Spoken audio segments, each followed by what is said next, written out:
Hello and welcome to English Listening and Speaking Practice. I'm your host, Tommy, and I am so glad that you've decided to join me today. Today, we are going to talk about something that affects millions of people, especially those of us who are trying to learn something new. It's a silent growth killer. It feels like it is helping you, when it is actually hurting you. What am I talking about?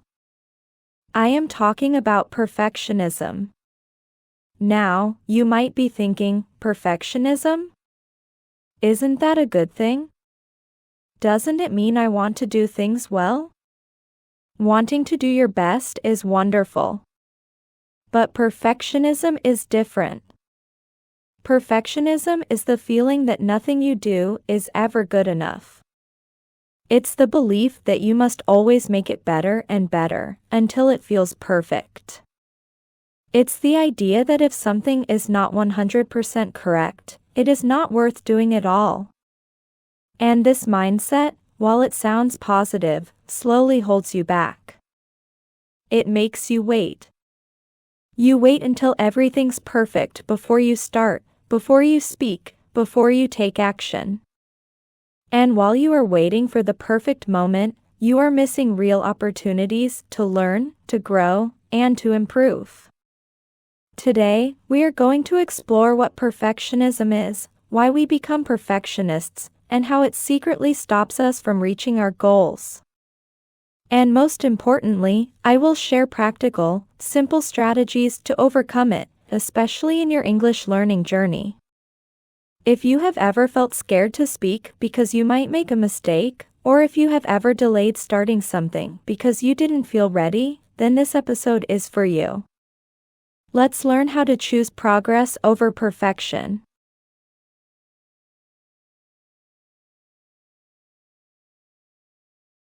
So, what exactly is perfectionism? Let's look at its characteristics. A perfectionist sets very high standards for themselves, and they feel unhappy or upset when they cannot reach those standards. They see mistakes not as a chance to learn, but as something to fear and hide from. And no matter how hard they try, they often feel that nothing they do is ever good enough. But where does this feeling come from? Why do people become perfectionists? It often grows slowly, and it has many reasons behind it. At its heart, perfectionism is often about fear and pressure. First, there is the fear of making mistakes. From a young age, many of us are taught that mistakes are bad. In school, a red mark on a test means you did something wrong. We start to believe that mistakes mean failure, and failure means we are not good enough. Then, there is the fear of judgment from others. We worry so much about what other people will think if we are not perfect. As an English learner, you might not speak because you are worried someone will laugh at your accent or notice a grammar error. You might not write an email because you are afraid of a spelling mistake. This fear of what others think can be very powerful.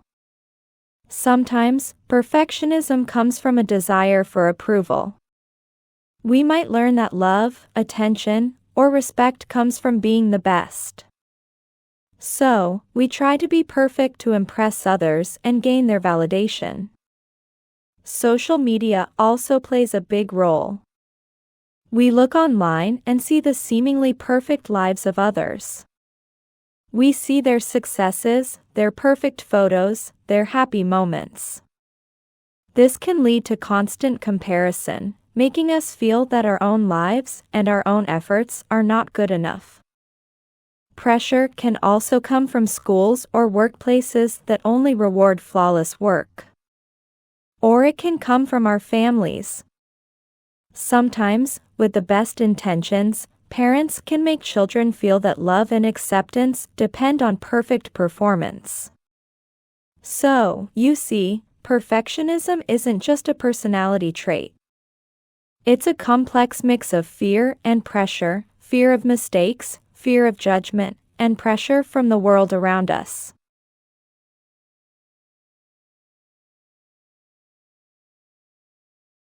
Now that we understand what perfectionism is and where it comes from, let's look at how it shows up in your daily life. It often appears in small but powerful ways that kill your growth. The most common way is delayed action, or what we call procrastination. You wait too long to start tasks. You tell yourself, I need more time to prepare, or I'm not ready yet.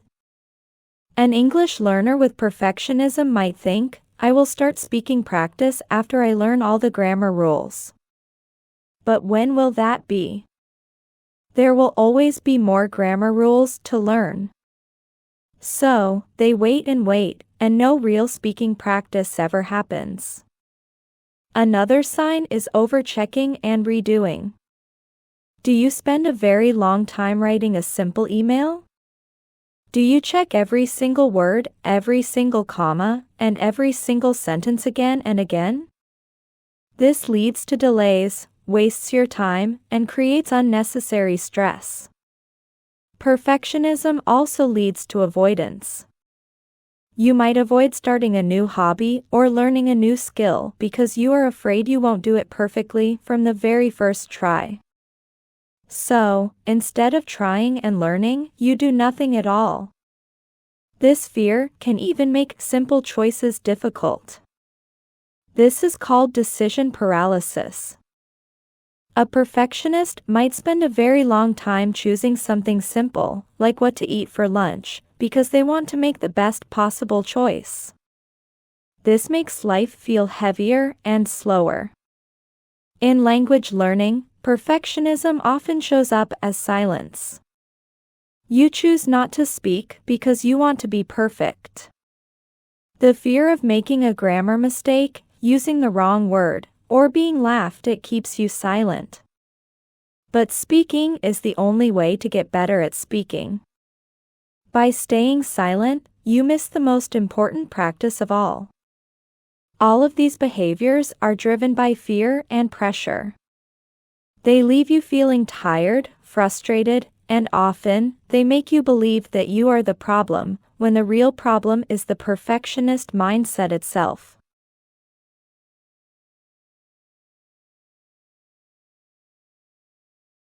It's so important to understand the difference between having healthy high standards and harmful perfectionism. They might look similar on the outside, but they are very different on the inside. Having healthy high standards means you want to do your best. You aim for quality. But, you also accept that mistakes can happen. You see mistakes as a part of the learning process. Your inner voice says, I want to do this well, but it's okay if it's not perfect. I will learn from any errors I make. This mindset is motivating. It helps you grow. On the other hand, harmful perfectionism does not allow mistakes. Any small error is seen as a big failure. It creates so much fear and pressure that it often stops you from even trying. Your inner voice says, if I can't do it perfectly, I should not do it at all. Do you see the difference? One mindset opens the door to growth, while the other one closes it. So why do we call perfectionism a silent growth killer? Because it quietly stops you from learning, improving, and moving forward in life. The delay and procrastination mean you never start, so you make no real progress. The constant stress and anxiety drain your energy and motivation. And you miss out on so many amazing opportunities because you feel unprepared or afraid to make a mistake. And here is the most damaging part. Perfectionism lowers your self-confidence. You are always trying to reach an impossible standard. So, you always feel like you are failing, even when you are doing well. You start to believe, I am not good enough. This hurts your confidence in all areas of your life. Learning any new skill, especially a language, requires making mistakes, trying again, and improving step by step. Perfectionism blocks this entire process.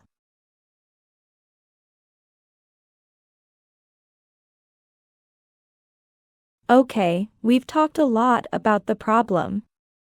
Now, let's talk about the solution. How can we overcome perfectionism? It requires a change in your mindset and some practical steps that you can practice every day. Strategy number 1: accept mistakes as part of learning. This is the most important step. You need to change your relationship with mistakes.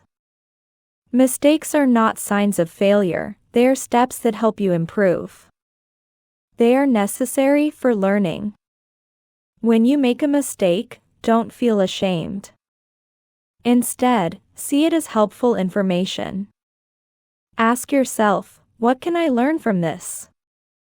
Every mistake is a teacher. Strategy number 2: start small. Perfectionism makes you feel like you have to do everything perfectly at once. This is overwhelming. The solution is to break down big tasks into small, simple actions.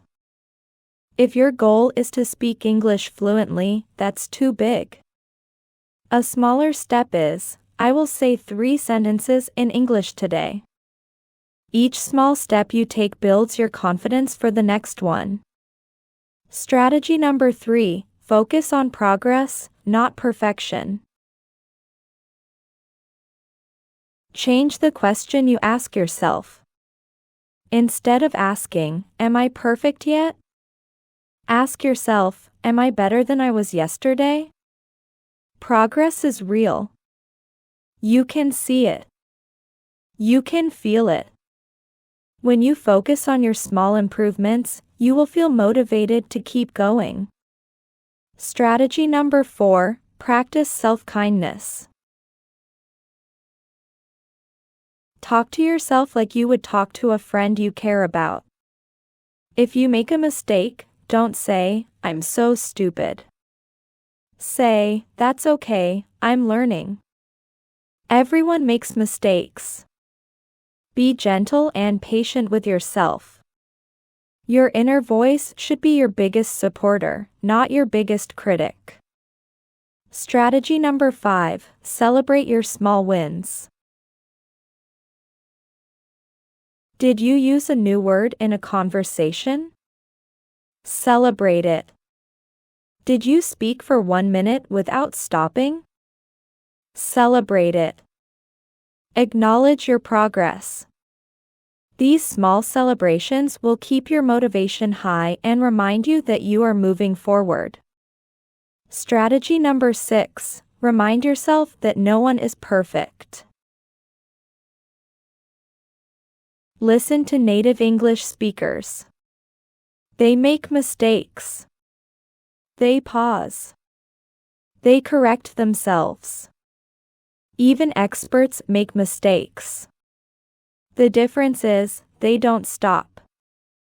They keep going. Fluency is not about being perfect, it's about being able to communicate despite your imperfections. I want to tell you a quick story about a student named Anna. Anna was a perfectionist. She studied English grammar for years.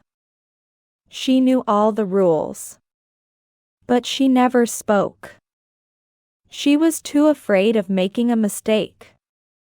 One day, her teacher gave her a simple challenge. For 1 week, I want you to speak for 5 minutes every day, and I want you to try to make at least 3 mistakes. At first, Anna was terrified. But she tried. She started talking, and yes, she made mistakes. But something amazing happened. She realized that the world didn't end. Nobody laughed at her. In fact, people understood her, and they helped her. By the end of the week, she felt happier and more confident than ever before. She realized that her mistakes helped her learn faster than all the hours she had spent silently studying. Anna's story teaches us a powerful lesson. Progress is more powerful than perfection.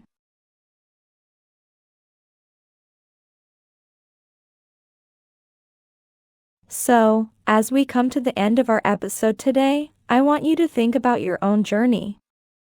Is perfectionism holding you back? Are you waiting for the perfect moment to start speaking? I want to encourage you to let go of that need to be perfect.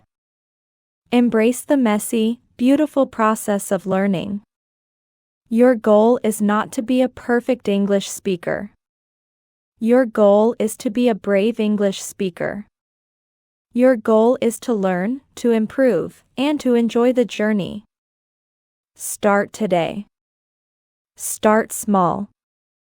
Choose one of the strategies we talked about. Maybe you will decide to speak for just 1 minute today, and you will allow yourself to make mistakes. Maybe you will write down one small win you had with English this week. Remember Anna's story. Remember that mistakes are your teachers. Every time you speak, even if it's not perfect, you are taking a step forward. You are killing the silent growth killer. Thank you so much for joining me today at English Listening and Speaking Practice. I'm Tom. I hope this episode has helped you to see that you are already good enough to start. Now go out there and make some wonderful, beautiful mistakes.